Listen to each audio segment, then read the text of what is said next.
Education channel પર હાર્દિક સ્વાગત છે। આજે આપણે ધોરણ 12 ગુજરાતી વિષયની અંદર મોસ્ટ ટાઈમબી પ્રશ્નો બોર્ડ પરીક્ષા 2024 માટે જોઈશું।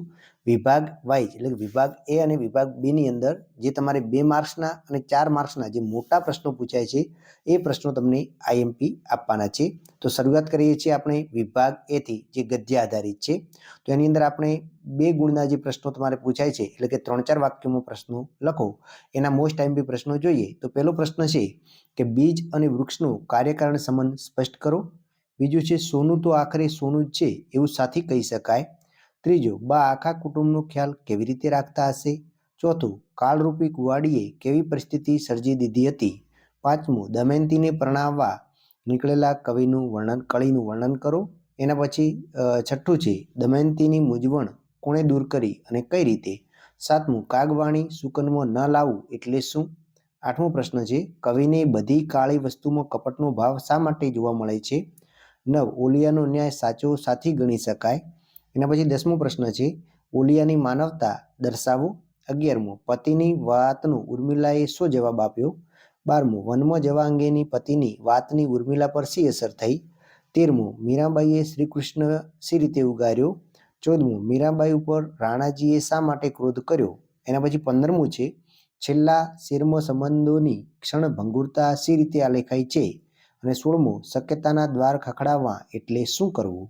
17મો ભવના બોલા લોકગીતમાં નાયિકા શો સંદેશ મોકલાવે છે। અને 18મો કાચના કમાડ શબ્દ દ્વારા નાયિકાની શી વેદના પ્રગટ થઈ છે।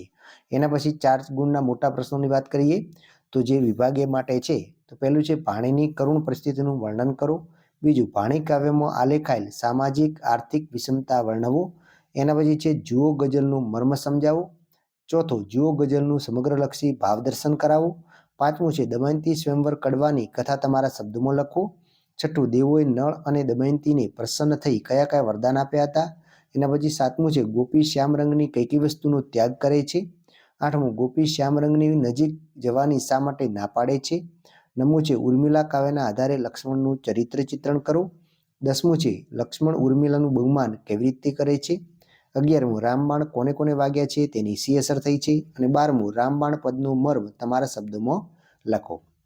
હવે આપણે વિભાગ બી માટે વાત કરીએ 2 ગુણ અને 4 ગુણના જે ગદ્ય આધારિત છે તેમાં 2 ગુણના પ્રશ્નોની આપણે વાત કરીએ। પહેલું છે પરમેશ્વર કોને કહેવાય। બીજું ખારો પદાર્થ મીઠું કહેવાય છે।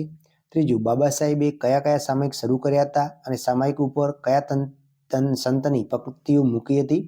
ચોથું છે ડૉક્ટર બાબા સાહેબના ગુણો વિશે જણાવો। પાંચમું નિયમ પત્રિકા વાંચ્યા પછી વિનોબાને બાપુ પાસે જવાનો વિચાર કેમ આવ્યો।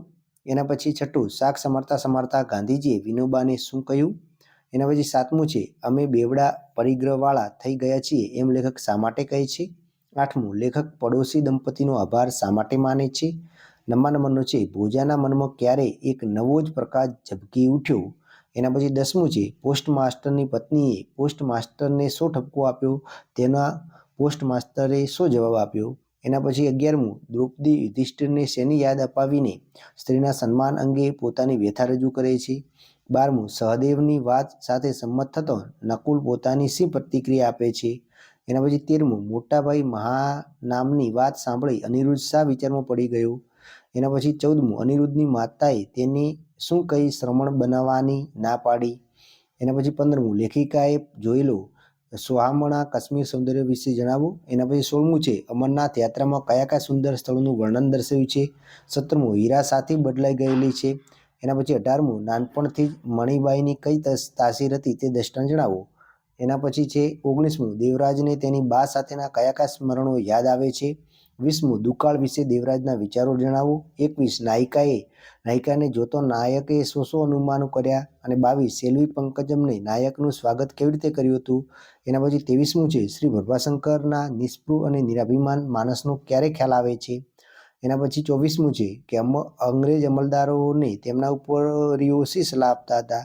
હવે મોટા પ્રશ્નો જોઈએ તો પહેલું છે લેખિકાને અમરનાથ યાત્રામાં કયા કયા અનુભવો થયા। બીજું અમરનાથ યાત્રામાં જોવા મળતા પ્રાકૃતિક મનોહર દ્રશ્યો પાઠના આધારે તમારા શબ્દોમાં લખો। ત્રીજું છે અનિરુદ્ધે યુવાનના ઉંમરે પગ મૂક્યો ત્યારે તેના માટે બનાવવામાં આવેલા પ્રસાદોની વિગત જણાવો। ચોથું ઉપાલીનું રેખાચિત્ર આલેખો। એના પછી 5મું છે શ્રી કૃષ્ણ ચાંદીવાલાની ટકોરનો ડૉક્ટર બાબા સાહેબે શો ઉત્તર આપ્યો. 6થું છે ડૉક્ટર બાબા સાહેબે સ્થાપેલી બહિષ્કૃત હિતકારીણી સભા વિશે જણાવો. એના પછી 7મું છે વિનોબાજીએ ગાંધીજીની કેવી રીતે કસોટી કરી, તે કસોટીમાં ગાંધીજી કઈ રીતે ખરા ઉતર્યા. 8મું 1 વર્ષની રજા લઈ વિનોબાએ કયા કયા કાર્યો કરી બતાવ્યા. એના પછી 9મા નંબરનો છે યુધિષ્ઠિરના મુખે યુદ્ધની ભયાવહતા કેવી રીતે વ્યક્ત થઈ. 10મું યુધિષ્ઠિરનો યુદ્ધ વિષાદ નાટક કથાવસ્તુ તમારા શબ્દોમાં લખો. 11મું 11 વર્ષની વયે ઉંમરે પિતાને મજૂરીમાં સાથ આપતા દેવરાજનો અનુભવ કેવો રહ્યો. એના પછી 12મું છે વસુંધાનો આદર્શ શું હતો. 13મું ઉદ્રાલકે મોટી અને ગાડાનું સોનું અને સોનાના ઘરેણાનું લોઢાના ઓજારો ઇત્યાદિના દ્રષ્ટાંતો આપ્યા, એનો મતલબ શું હતો. 14મું ઈશ્વરનું કાલ્પનિક સ્વરૂપ કલ્પના કરી ગદ્યના આધારે ચિંતન કરવાનું છે. અને 15મું લેખક ઉસીનું માગનાની મનોવૃત્તિ વિશે શું કહે છે. અને 16મું ચોર કોટવાલને દંડે એવી કઈ ઘટના લેખકના જીવનમાં બની હતી. અને 17મું ખેજડીએ ટેકરે પાટના શીર્ષકની યથાર્થતા ચર્ચો. અને 18મું ખેજડીએ ટેકરે પાટમાં બનેલી ઘટનાનું વર્ણન કરો. તો આટલા મોસ્ટ આઈએમપી પ્રશ્નો 2 ગુણ અને 4 ગુણ માટે તૈયાર કરી દેજો.